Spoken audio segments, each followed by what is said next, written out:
नमस्कार दोस्तों, मैं हेमंत कुमार स्वागत करता हूं आपके अपने चैनल साहित्य 24/7 में। दोस्तों,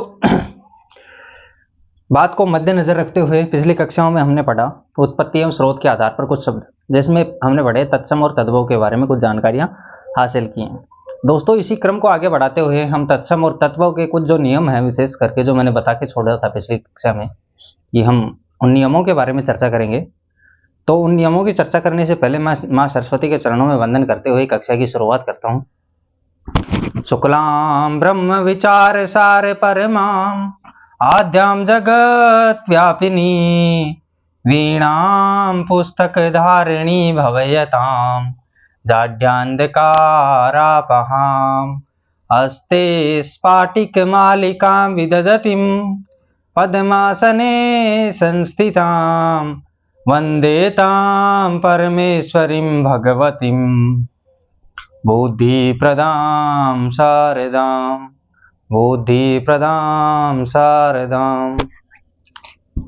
दोस्तों, कक्षा की शुरुआत करने से पहले मैं आपको बता दूं कि अगर आप चैनल पर नए हैं तो चैनल को लाइक, शेयर और सब्सक्राइब करना ना भूलें। आप जानते ही हैं कि मेरा जो उद्देश्य क्या है। मेरा उद्देश्य आपकी सफलता ही मेरा सबसे बड़ा ध्येय है। इसी सफलता के साथ में कोशिश करूंगा कि आपको वो सब कुछ दे सकूं जिसकी मैंने उम्मीद भी ना की हो। तो दोस्तों, कक्षा की शुरुआत करते हैं और एक नए पॉइंट के साथ में। हमने 2 पॉइंट पढ़े थे पहले, तत्सम और तद्भव के बारे में। आज हम एक नया टॉपिक लगाते हैं, पॉइंट लगाते हैं, जैसे कि जिसको हम नोट बोलते हैं, उसके आधार पर। ठीक है, हाईलाइट करके रखेंगे उसको। तत्सम और तद्भव की पहचान के विशेष नियम। अरे भाई, इसमें स्याही नहीं डाली क्या?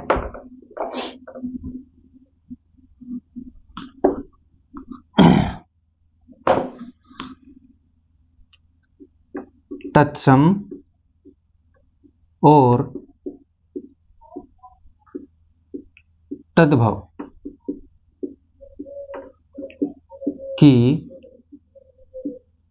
पहचान के विशेष नियम। तत्सम और तद्भव की पहचान के जो नियम हैं वो इसलिए हम पढ़ते हैं भाई, क्योंकि तत्सम और तद्भव शब्द हैं, उनके बारे में हमें नहीं पता कितने हैं। 1000 हैं, लाख हैं, 1.5 लाख हैं, 5 लाख हैं, 10 लाख हैं, कितने भी हैं, उनके बारे में हम कैसे जानकारी हासिल कर सकते हैं? और अगर कोई 10, 20, 50, 100 होते तो हम उनको लिख भी लेते, याद भी कर लेते। लेकिन हमें याद नहीं करना, हमें रटना नहीं है।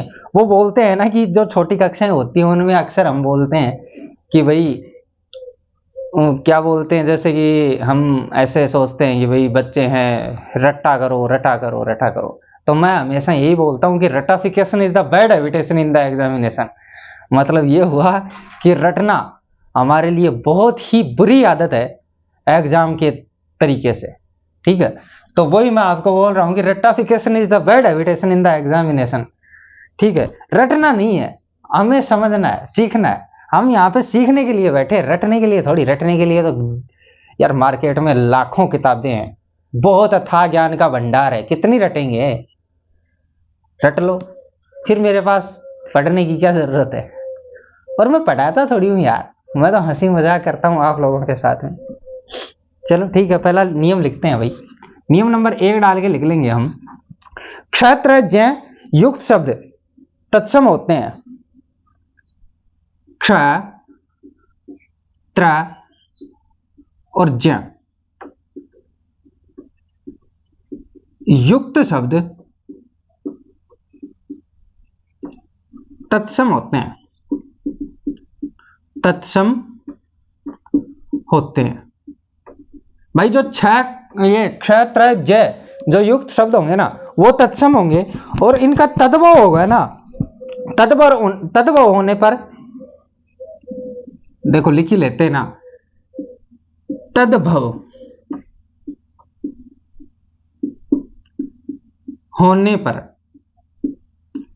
तद्भव होने पर क्या कंडीशन होगी? जो क्ष है, क्ष उसका तो ख, त्र का त और जय का जय। क्ष किस में बदल जाएगा? क्ष किस में बदलेगा? ख,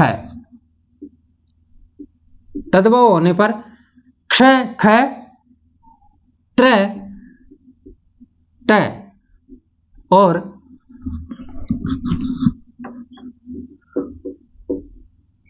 ज ज, ठीक है, और ज ज हो जाता है,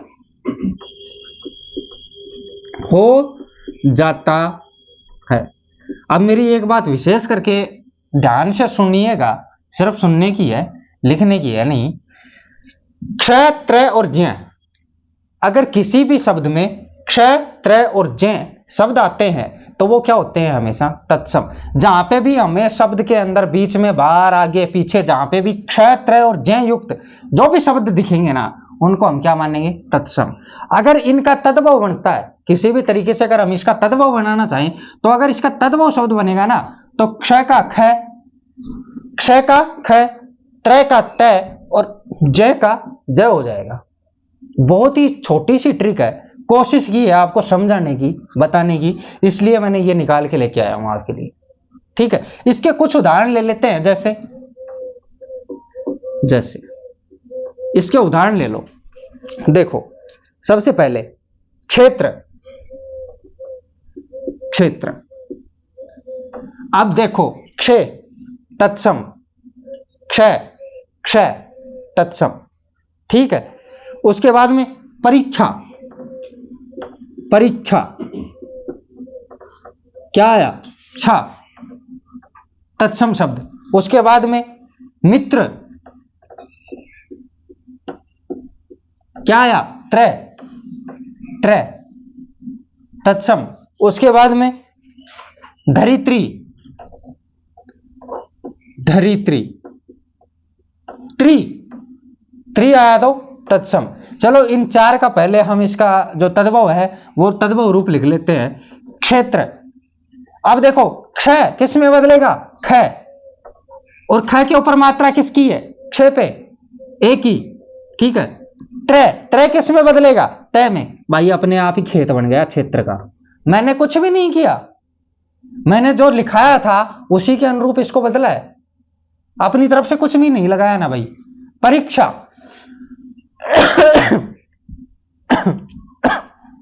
परीक्षा, परख,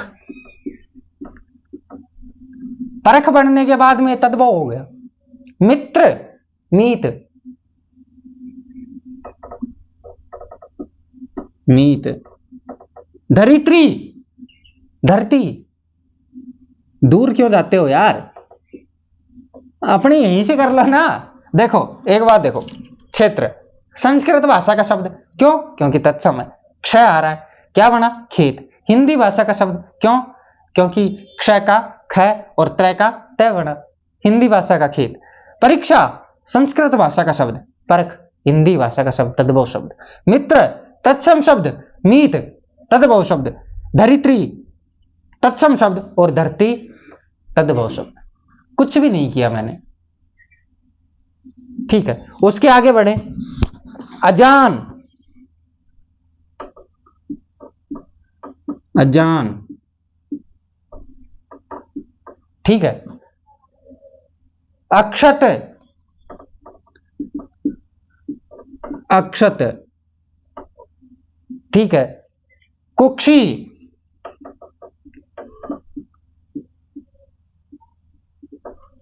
उसके बाद में पुत्र और क्षत्रिय। कौन से शब्द है, तत्सम। इनका तद्भव बनाने के लिए अज्ञान का अज्ञान का अज्ञान, अजान, ठीक है। अक्षत, अक्षत का अखत। कुक्षी, कुक्षी का कोख। पुत्र, पुत्र का पूत। और क्षत्रिय, क्षत्रिय का खत्री या खत्री, खत्री या खत्री, यही है ना भाई। मैंने अपनी तरफ से कुछ भी नहीं किया ना, और आगे कर लो। अक्षय, मक्षिका, अक्षय, मक्षिका, पत्र और जानी।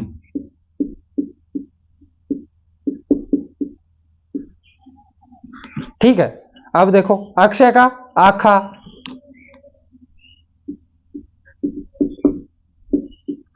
मक्षिका का मक्खी, पत्र का पन्ना या पत्ता,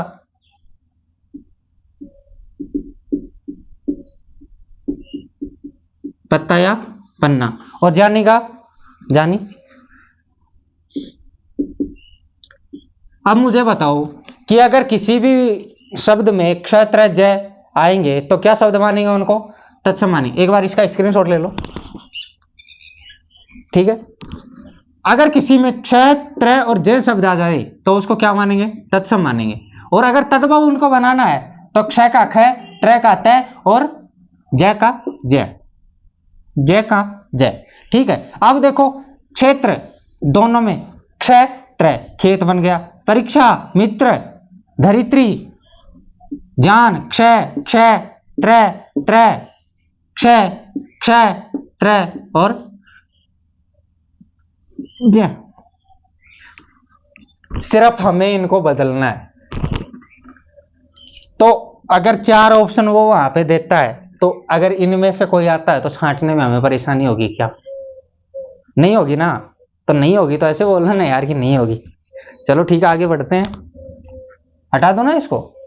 हाँ ठीक।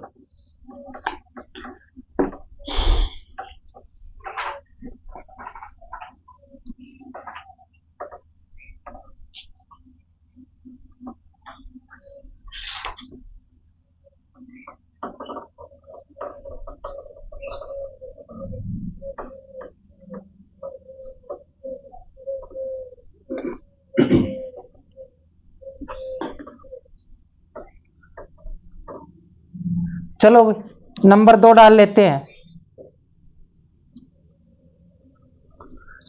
नंबर 2, अनुस्वार युक्त, जिसके ऊपर अनुस्वार लगा होगा ना वो कौन से होंगे? तत्सम होंगे। और उनका अगर तद्भव बनना है तो चंद्र बिंदु लग जाएगा, क्योंकि चंद्र बिंदु हिंदी की खोज। देखो लिख लो, अनुस्वार युक्त, अनुस्वार युक्त। अब देखो अनुस्वार तो होता है ये, अनुस्वार युक्त शब्द हमेशा तत्सम होते हैं, तत्सम होते हैं। अभी भाई जिनके ऊपर अनुस्वार आ जाएगा तो वो शब्द कौन से होंगे? तत्सम होंगे। और तद्भव बनाने के लिए और चंद्र बिंदु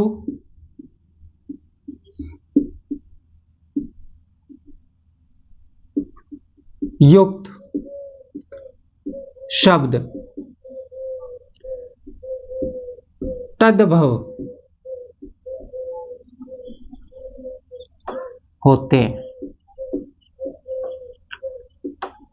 2 कंडीशन है हमारे पास, अनुस्वार आया तो तत्सम, और चंद्रबिंदु। चंद्रबिंदु कैसा होता है भाई? चंद्रबिंदु होता है ऐसा, चंद्रबिंदु युक्त शब्द तद्भव होते हैं। ठीक है, अब देखो इसके उदाहरण ले लो कुछ, जैसे अब जैसे भी उदाहरण ले लो पंच, जंगा,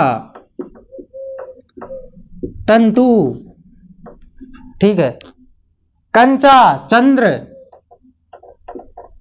कंचा, चंद्र, चंचू, चंद्रिका, चंचू और चंद्रिका।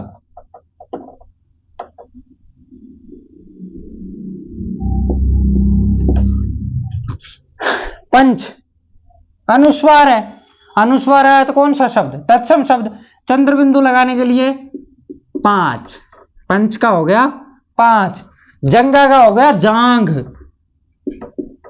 जांघ, तंतु का हो गया तांत, तांत। इसके बाद में कंचा का हो गया कांच, कांच। चंद्र का हो गया चांद, चांद। चंचू का हो गया चोंच, चोंच। और चंद्रिका का हो गया चांदनी। चांदनी कैसी होती है? जो मन को भा जाए वही चांदनी होती है। सही है ना? जो चंद्रमा के समान खूबसूरत चमके उसे ही चांदनी कहा जाता है। ठीक है भाई, आप बताओ मुझे एक बार इसका स्क्रीनशॉट ले लो, इसको समझ लेते हैं थोड़ा।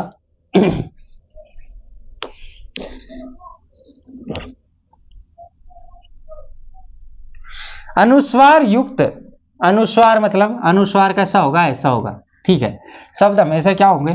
तत्सम। आपको कहीं पे भी अनुस्वार दिख जाए, ये जो ऊपर ये बिंदी होती है ना, ये दिख जाए, सीधा का सीधा कर देना कि भाई ये तत्सम शब्द है, और कुछ जानने की जरूरत नहीं है। और अगर चंद्र बिंदु दिख जाए ऐसा, ठीक है, तो क्या बोलेंगे कि भाई तद्भव है। कहीं भी कोई भी शब्द लेके देख लेना। ठीक है, अब देखो, पंच चंद्र बिंदु है, 5, जंगा जांग, चंद्र बिंदु लगा जांग, तंतु अनुस्वार है, अनुस्वार होने के कारण तत्सम, और इसके ऊपर चंद्र बिंदु आया तांत के ऊपर तो तद्भव। कंचा कांच, चंद्र चांद, चंचू चोंच, चंद्रिका चांदनी। अब आगे बढ़े। ठीक,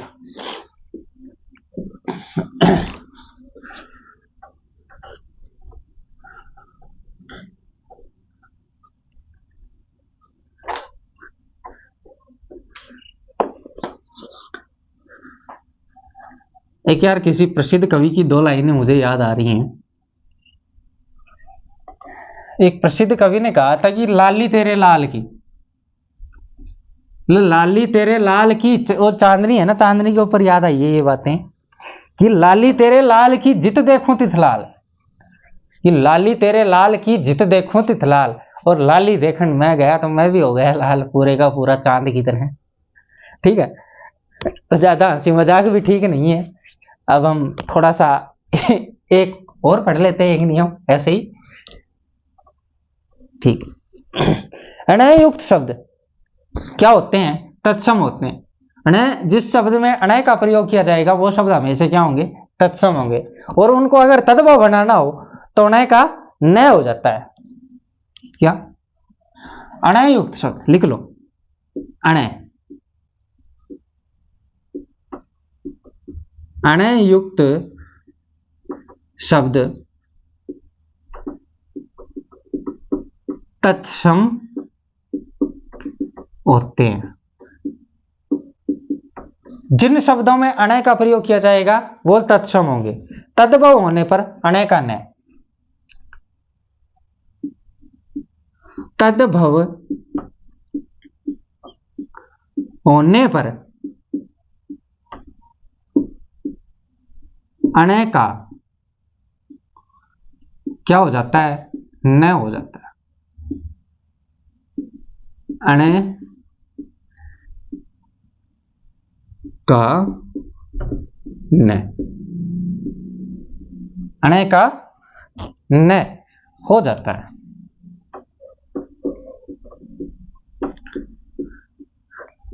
भाई ज्यादा तो कुछ नहीं बता रहा ना मैं, सिर्फ कुछ ही छोटे छोटे ये पॉइंट से बता रहा हूं, इनको तो याद कर लोगे यार, छोटी सी चीज है। बार बार वो बोलते हैं ना कि करत करत अभ्यास के जड़मति होवत सुजान, और रसरी आवत जात ते तो सिल पर पड़त निशान। किसी महान कवि ने कहा है कि अभ्यास तो एक ऐसी चीज है कि उसको करने से, बार बार करने से क्या नहीं होता? जड़मति, जड़ मतलब एकदम बिल्कुल डल है, जिसे कमजोर बोलते हैं ना, जड़मति। मति यानी बुद्धि, जिसकी बुद्धि एकदम कमजोर है, बिना बुद्धि का है, जिसको हम बुद्धिहीन बोलते हैं, वही सुजान, सुजान यानी ज्ञानी, ज्ञानी बन जाता है। करत करत अभ्यास के जड़मती होत सुजान, और रसरी आवत जात ते तो सिल पर पड़त निशान।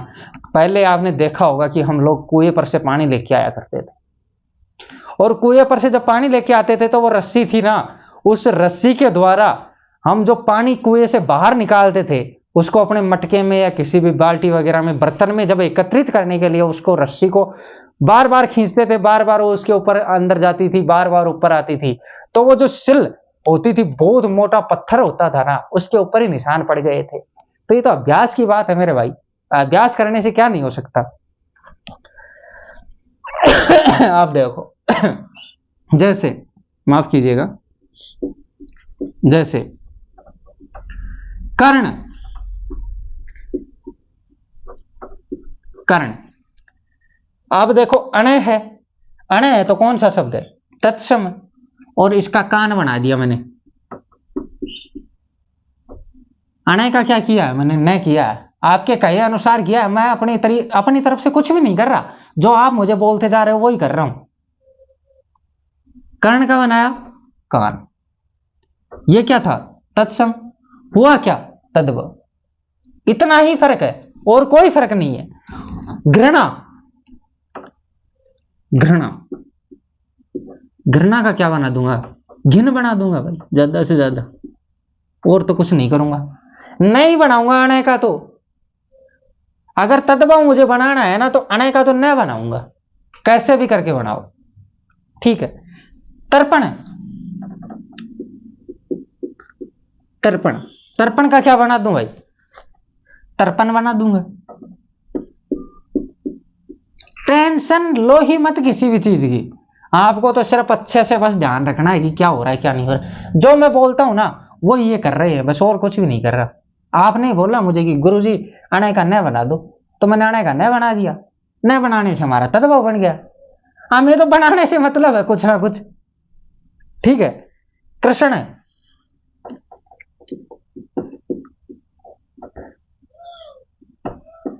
कान्हा, कान्हा, अब ये बोलोगे गुरुजी अणय का न नहीं बना, मत बनने तो दूसरे में बन जाएगा, ये बना देंगे, लो किशन,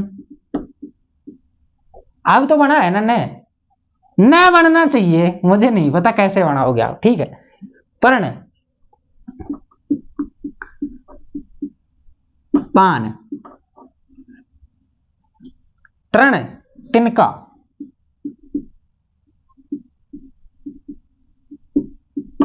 तिनका, कुछ बदल थोड़ रहे हैं भाई, यह नहीं है, पै मत समझ जाना कभी, पै समझ जाओ इसको, आना, ठीक है। मिश्रण,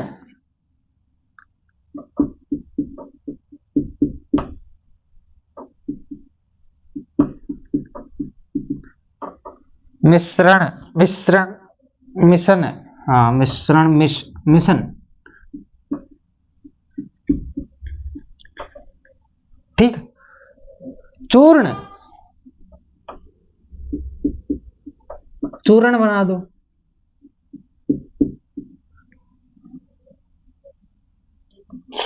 चून बना दो भाई, ज्यादा दिक्कत है तो। कण, कण का बना दो कण, एक बार आप इसका स्क्रीनशॉट ले ले फिर इसका समझेंगे, ठीक है।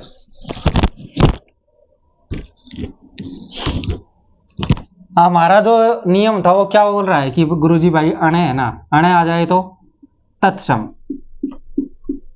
और इसका अगर न कर दिया तो क्या हो गया, तद्भव, और कुछ भी नहीं हुआ, बस ये इतना सा हुआ है।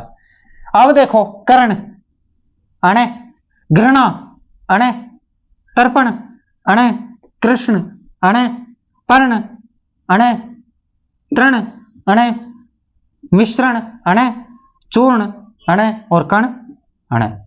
इसका हमें न बनाना है।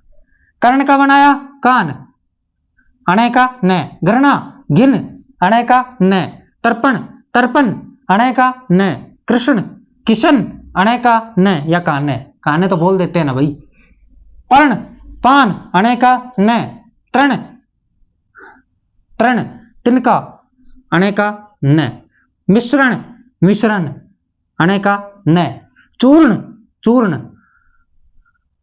चूरण नहीं भाई, चूरन, माफ कीजिएगा, ये थोड़ी सी मिस्टेक हो गई, अणे का अणे ही रह गया। अब ये बना दिया अणे का न, चूर्ण, अणे का न, चूर्ण।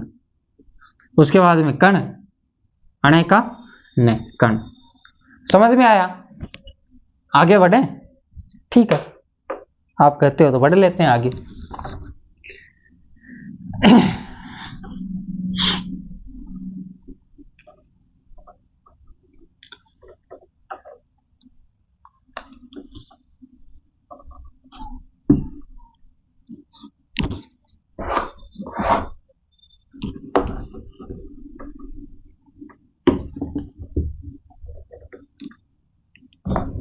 देखो भाई, यह से युक्त शब्द क्या होते हैं? तत्सम होते हैं। किससे? यह का से। यह से युक्त शब्द तत्सम होते हैं, तद्भव होने पर यह का ज हो जाता है।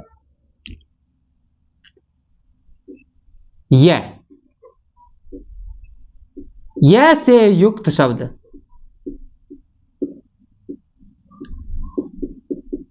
यह से युक्त शब्द क्या होते हैं? तत्सम। तत्सम होते हैं। यह से युक्त शब्द क्या होंगे? तत्सम होंगे। तद्भव होने पर,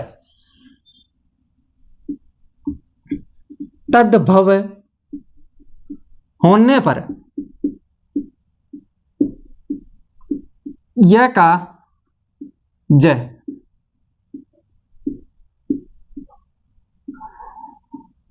यह का ज, यह का ज हो जाता है। ठीक है, इतनी सी बात है यार। यव, जैसे यव, यह का बनाना है ज, जो यह का ज। ठीक है, यशोदा, जसोदा।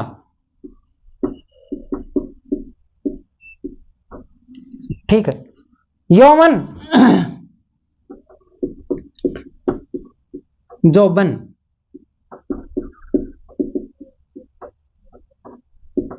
जोबन।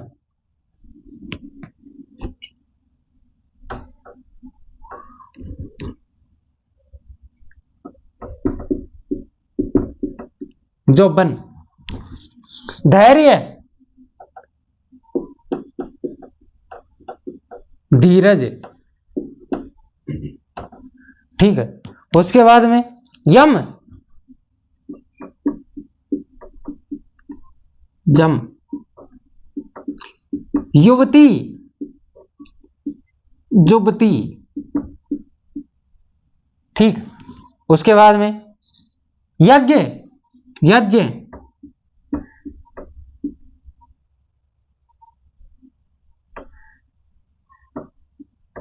जग, माफ कीजिएगा, जग।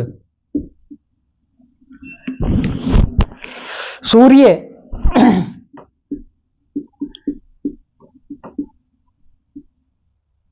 सूरज।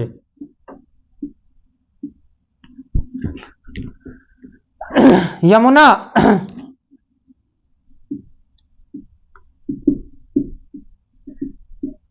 जमुना। युवती, जुबती। यमुना, जमुना। यज्ञ, जग। सूर्य, सूरज। युक्ति, जुगती। युक्ति, जुगती।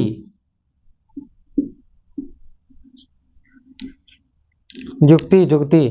यजमान, जजमान। कार्य, काज। यजमान, जजमान। कार्य, काज। अब देखो, एक बार इसका स्क्रीनशॉट ले लो, फिर आगे बढ़ेंगे हम। ले लिया होगा?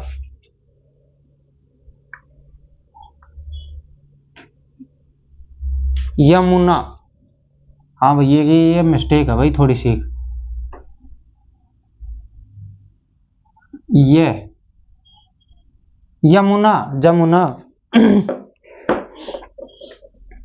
ठीक है, ये तो सही हो गया। अब मुझे ये बताओ, ले लिया स्क्रीनशॉट? हाँ। यव, ये ये ये ये से युक्त शब्द क्या होंगे? तत्सम होंगे। अगर यह किसी शब्द में आता है, किसी भी शब्द में अगर यह शब्द का प्रयोग किया जाता है, यह वर्ण का प्रयोग किया जाता है, तो वो क्या होगा? तत्सम होगा। उसको तद्भव बनाने के लिए यह का जय में प्रयोग करेंगे। ठीक है, यह जय, यह जय, यह जय। देखो, जाओ, यह का जय बना जो, यशोदा जसोदा, यौवन जौबन, धैर्य धीरज, यम जम, युवती जुबती, यज्ञ यज्ञ, जग सूर्य सूरज, यमुना जमुना, युवती, अरे हाँ, युक्ति जुगती, यजमान जजमान, कार्य काज। भाई जैसे हमारा जो नियम था, नियम ने बोला कि भाई हमारा जो तद्भव बनाना है तो यह को जय करना है, यह को जय करेंगे तो तद्भव अपने आप बन जाएगा। हमें इतने सारे वर्ण रटने की, शब्द रटने की क्या जरूरत है? ठीक है, आगे बढ़े।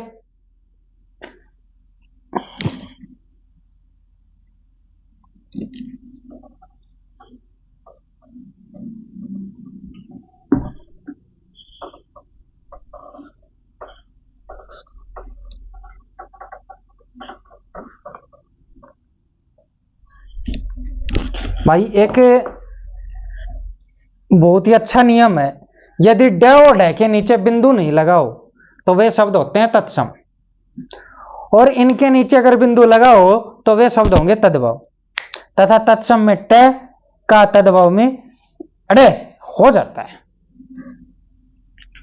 देखो, यदि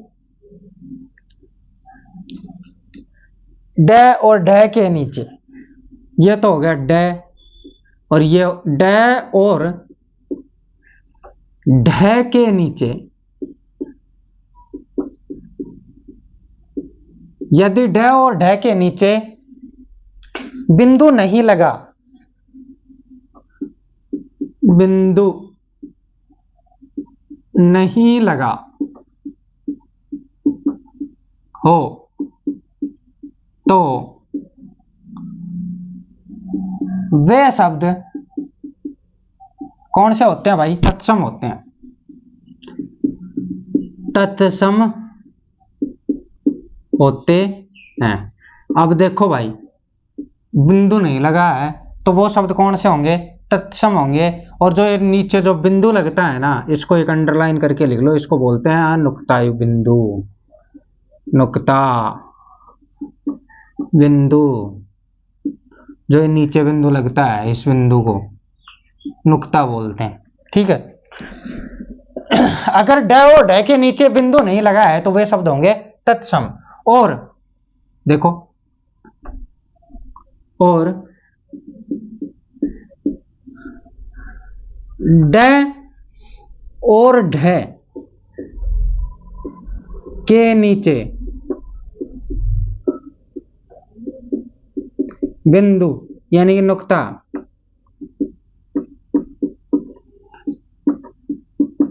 लगा है तो वे शब्द तद्भव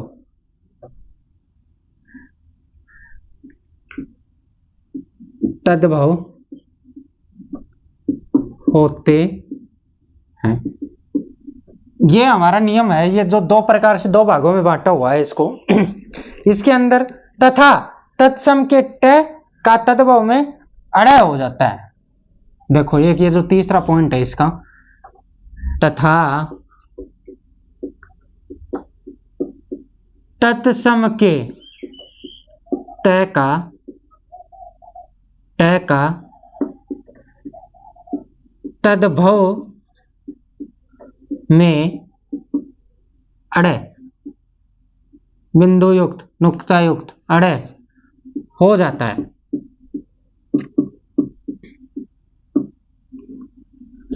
ये तीन चीजें याद रखनी है एक ही नियम में।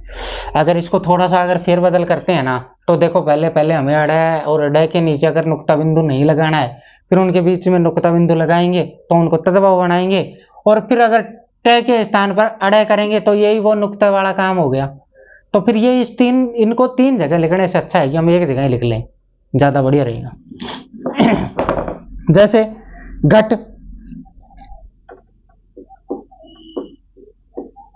घट घट का बनता है घड़ा,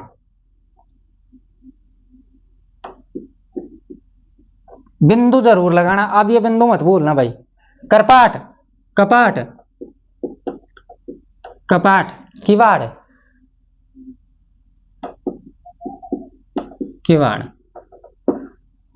किवाड़ के नीचे नुक्ता बिंदु मत भूलना। मरकटी, मकड़ी, मरकटी, मकड़ी,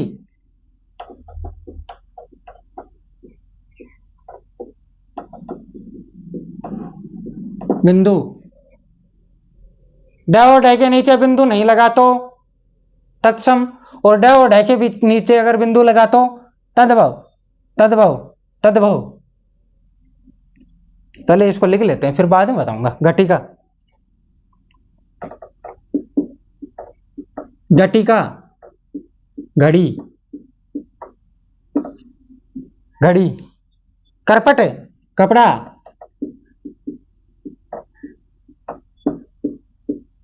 कपड़ा। परपट, एक परपट हो रहा है ना, पापड़। परपट, पापड़, परपट, पापड़। गोटक, घोड़ा,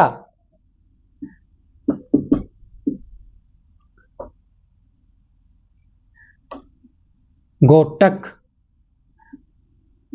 घोड़ा। वट, बड़,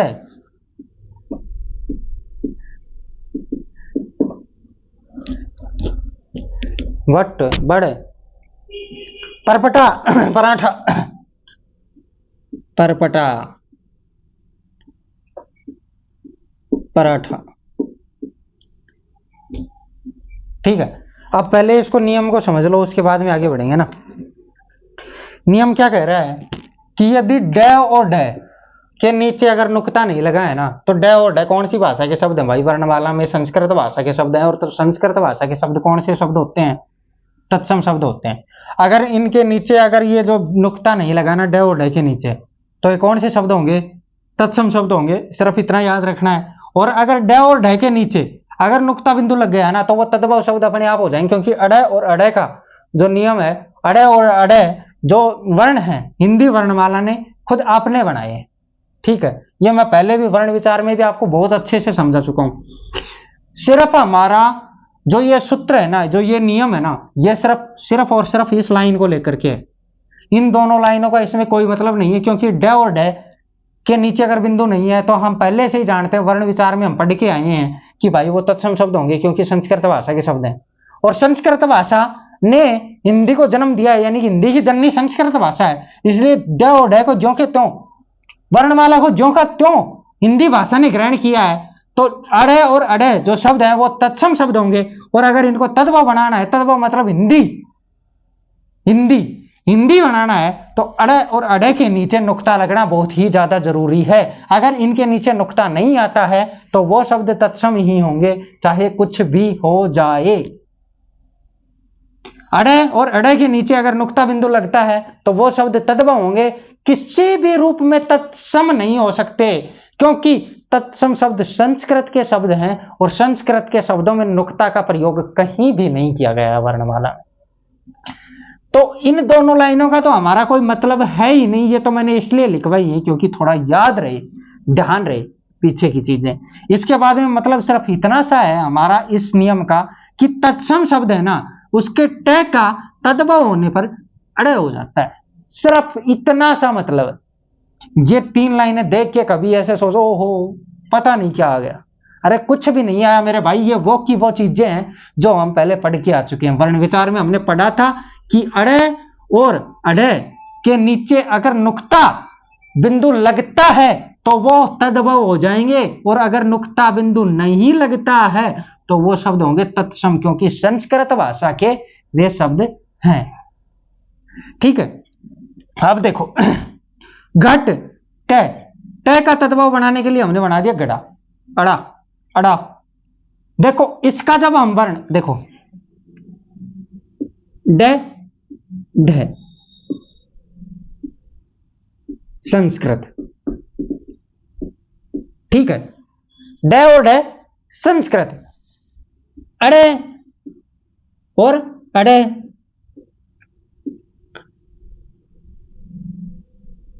तद्भव हिंदी।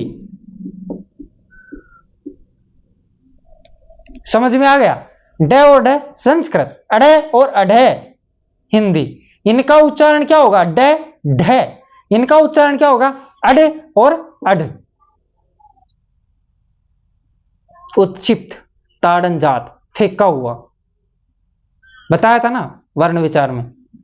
वही घट, घट का मतलब वही घड़ा जो सर के ऊपर लेकर पानी भरते हैं उसमें, वही घड़ा। कपाट, कपाट भाई पहले बोलते थे कपाट खोल दो, कपाट मतलब किवाड़, दरवाजा, किवाड़। मरकटी माफ कीजिएगा, मरकटी मकड़ी। मकड़ी का संस्कृत में नाम क्या था? मरकटी। क्या है? था नहीं, है मरकटी, मकड़ी। घटिका, घटिका घड़ी, घटिका घड़ी। करपट कपड़ा, कपड़ा। परपट पापड़, अड़े। घोटक घोड़ा, अड़ा। वट बड़, वट वृक्ष, बड़ का वृक्ष, विशाल का है जिसकी उम्र बहुत ज्यादा होती है। परपटा पराठा। समझ में आया? ठीक है, ये नियम समझ में आ गया। और दोस्तों टाइम भी बहुत ज्यादा हो गया आज का। उम्मीद करता हूं कि यह जानकारी आपको समझ में आई होगी। कुछ नियम और हैं, उन नियमों को आगे पढ़ लेंगे। 2 4 5 नियम अगर और बचे हैं, 2 3 नियम और बच रहे हैं हमारे, तो ये चीजें समझ में आई होंगी। अगर कोई चीज में संदेह है, संदेह जारी कर रहे हो आप कि भाई ये चीजें मुझे समझ में नहीं आई, तो आप मुझे कमेंट कर दीजिएगा, मैं आपको उनका सॉल्यूशन अगले वीडियो में बता दूंगा। तो दोस्तों उम्मीद करता हूं कि मेरे द्वारा दी गई जानकारी आपको अच्छे से समझ में आई होगी, सीखा भी होगा, बहुत कुछ सीखने को भी मिला होगा। तो इसी के साथ में हम आज की कक्षा का समापन करते हैं। दोस्तों आप जानते ही हैं कि मैं अंत में ही एक चीज बोल के जाता हूं कि मेरे भाई चैनल का थोड़ा ध्यान रखें, लाइक शेयर और सब्सक्राइब करना बिल्कुल भी ना भूलें, और अपने दोस्तों को बोलें कि अगर पढ़ना है तो एक बार ये चैनल ज्वाइन करें। धन्यवाद दोस्तों, आपका दिन शुभ हो, यही मेरी शुभेच्छा है। Thank you.